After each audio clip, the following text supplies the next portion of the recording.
Hi guys, it's me, your math teacher Jello. For today's video, let's answer this given problem. Actually guys, we have two solutions to solve this problem. Okay? So, pakita natin solution number 1.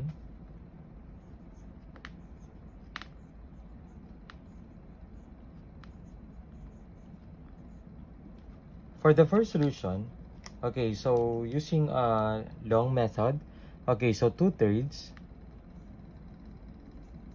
times 150 minus 75, that is equal to, very good, 75. Okay? And then, plus 150 minus 75, that is 75. And then minus, okay, copy 2/3. And then simplify natin to, 150 minus 75, that is equal to 75. Okay. And then, 2 times 75, that is 150, right? Divided by 3. Plus 75. And then, minus 2 times 75, that is 150 over 3. Okay. So, 150 divided by 3, that is equal to 50, right? Okay. And then plus 75 minus 150 divided by 3, that is equal to 50. Okay. So, 50 plus 75, that is equal to 125.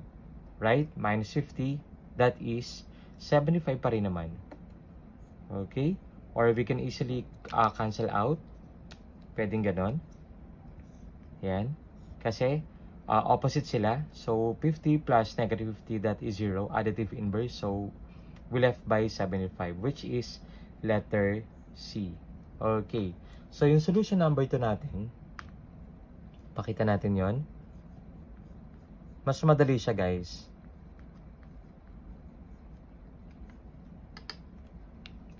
Okay, so here, from the given natin, pwede na tayong mag-cancel out agad.